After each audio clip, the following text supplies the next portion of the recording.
Hello everyone, I'm Sarah.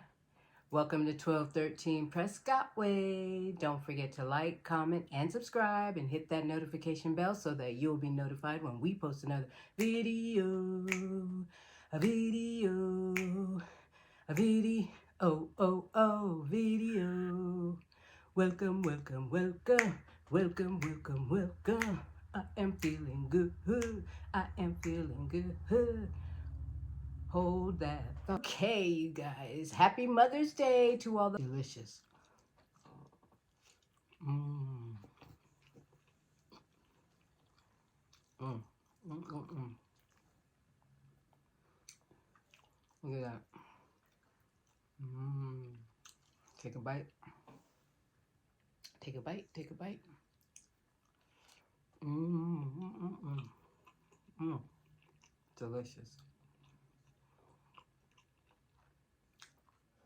Mmm. And the plantain. Mmm.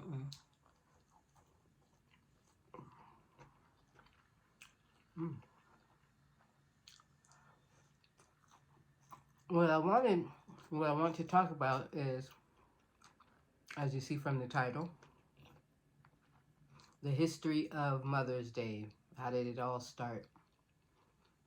If you already know, that's awesome. I found it interesting. Because first of all, I didn't know. And I'd like to know if this is the way you've read it. Because this was actually an article that I read.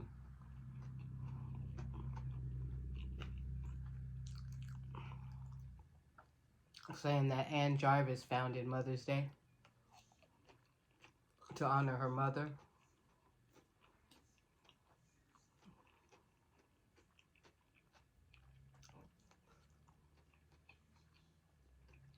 And the interesting part about it is they said that she spent her lifetime fighting the commercial and political exploitation of Mother's Day. Because she's saying that's not what she meant it to be. You know, what it is today, actually. A money maker. So good. So, I'm gonna pull up that a pepper. Oh, onion. Um. If you guys could taste this, boy.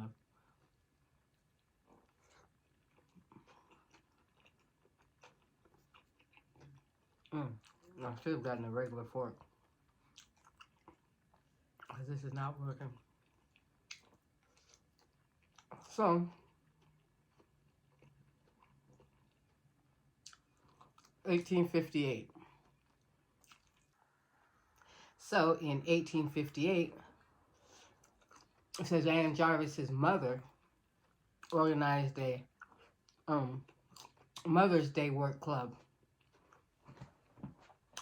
to improve the sanitary conditions and stem the appalling infant mortality rates in her community.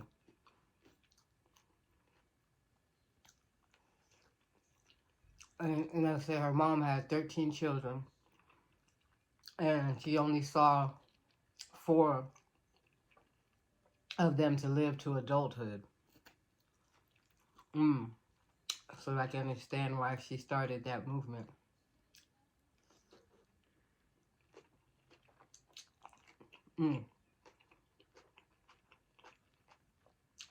Four out of 13, that's not a good percentage. But it's for the times. You know?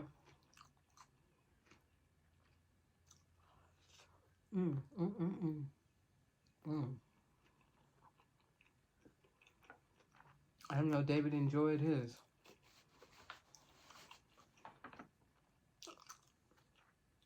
And then in 1868, it's titled Foes Unite.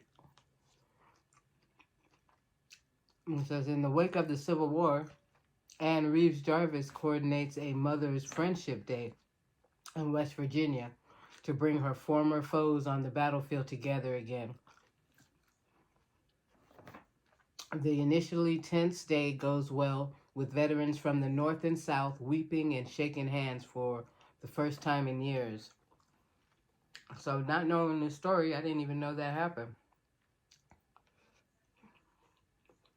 Another interesting fact.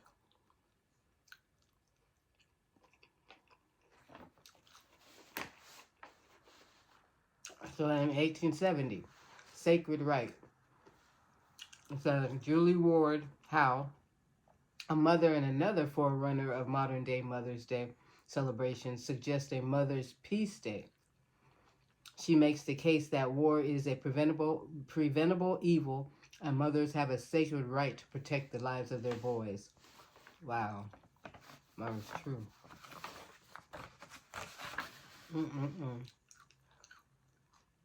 And then in 1873, called Howe's Holiday, HOWE'. The inaugural celebration of Howe's Mother Day takes place in June of this year, which is 1873. Neglected my plantain. You guys like plantain? Or do you even know what it is? Have a bite. Sweet, like a banana. I'm going to cut it up and fry it. So delicious. In 1905, Jarvis dies. That's Ann Jarvis's mother. So Ann Reeves Jarvis dies on the second Sunday in May. Hence the reason why the holiday is the second. In 1907, it says Enter Anna. These are all like subtitles. It says one of Jarvis's surviving daughters, Anna Jarvis, organizes a small service in honor of her deceased mother on the second Sunday in May at the Andrews Methodist Episcopal Church in Grafton, West Virginia. In 1908, this holiday sticks. So the first formal Mother's Day commemoration is marked with another service on the second Sunday in May at the same church in Grafton and with a much larger ceremony in Philadelphia. Jarvis has white carnations distributed to the mothers, sons, and daughters in attendance in Grafton. Okay. In 1910, it's official in West Virginia. So the governor of West Virginia makes Anna Jarvis Mother's Day an official holiday on the second Sunday in May. That was 1910. And in 1912, Vision of Mother's Day. Oh yeah, and I forgot to tell you the actual title of this. That was the main reason. That's why it caught my eye. It says, How the Founder of Mother's Day Died Alone, Childless, and Penniless in an Insane Asylum. I mean, dang, the other three was bad enough. And then he died in an insane asylum. I won't say not having children is, bad, because some may not want any. But,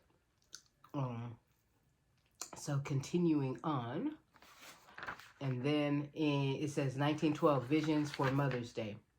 While waging a relentless letter-writing campaign to drum up support for Mother's Day, Anna Jarvis creates the Mother's Day International Association and trademarks the phrase Second Sunday in May and Mother's Day.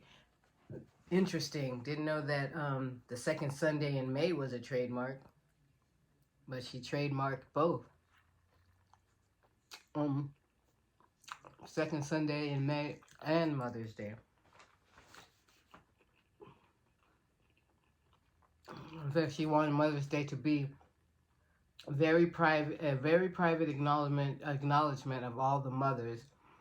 Does all what mothers do for their family, said Catherine Antolini, a history professor at West Virginia College. It was very sweet. That's her. So 1914, official national holiday. President Woodrow Wilson makes Mother's Day an official national holiday.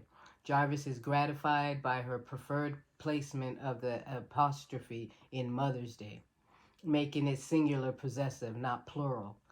possessive. So each family would honor its one and only mother. That's interesting. That's so true. It's like I'm saying my Mother's Day, not as opposed to all mothers, so everyone can honor their mother individually. Mm-hmm. Mm. Mm-mm-mm. And the movement spreads. Mother's Day become an official holiday in Canada. 1915. Changing tide.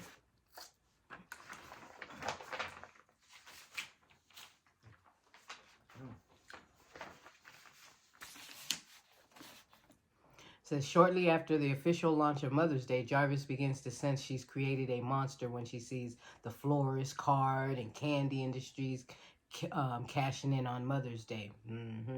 So that was when, what did I say? 1915. That's what I said, changing tide. And public interest groups using the holiday to make political statements. She rallies against it, and exploiting what was supposed to be a special reverential day for families. You know, if they can think of how to make money off of it, you best believe it. Then it takes the sentiment right out of it. So 1922, she battles with the florist industry. Jarvis endorses open boycotts against florists who raise the prices of white carnations in May. There's some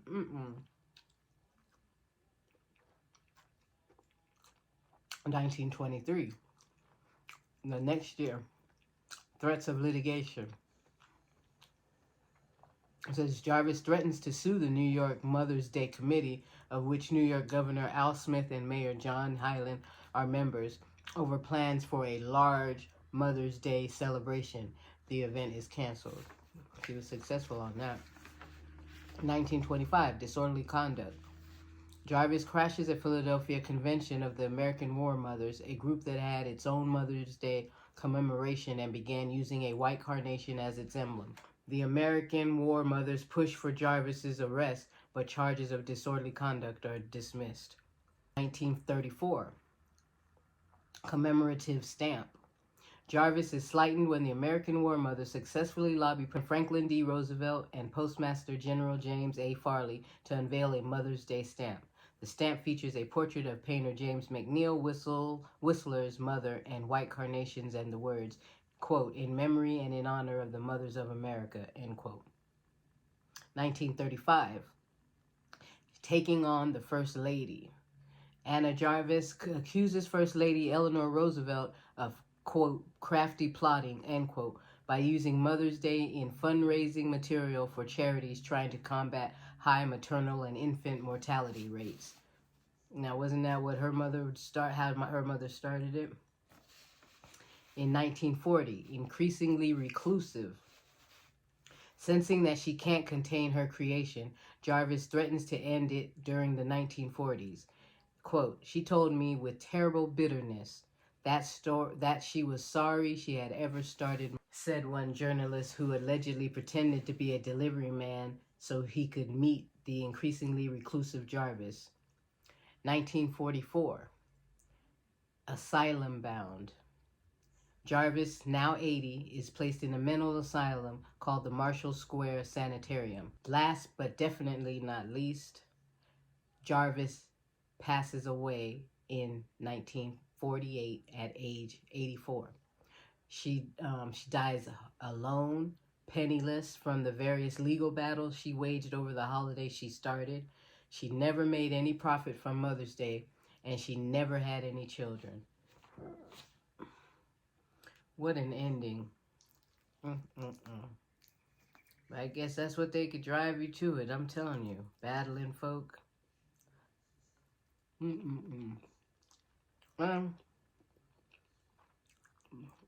That's supposedly where Mother's Day came from. Supposedly and allegedly. Now let me know if you heard anything differently, or if you heard the same thing,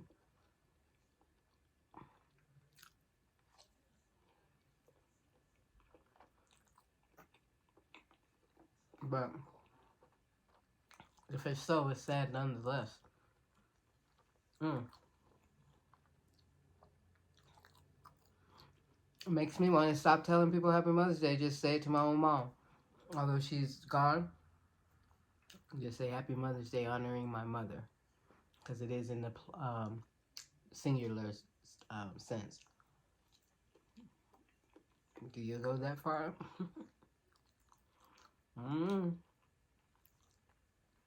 getting full, so I can't eat any more plantain. I want my the rest of my tuna casserole.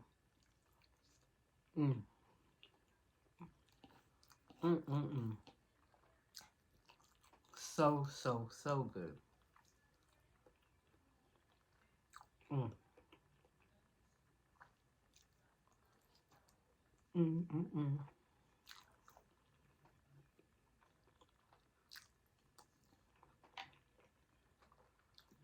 Mm.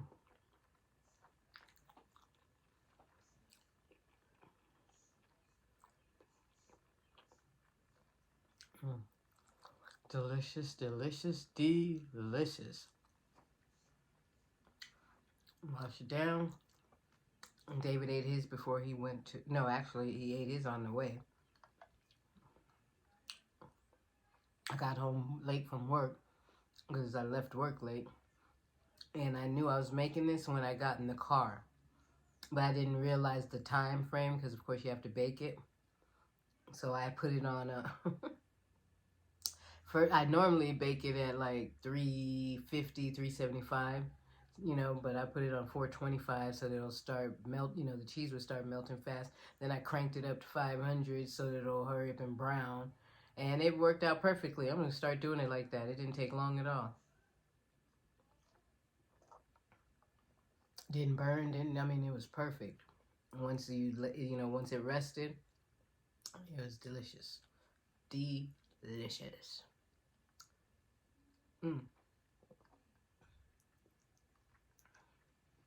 Ooh. So anyway, you guys, that is the history of Mother's Day. So don't forget to like, comment, and subscribe, and hit that notification bell so that you'll be notified when we post another video.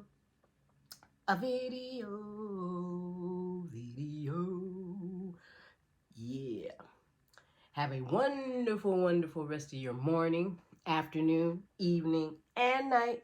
And I will see you on the next video. Love you. Peace.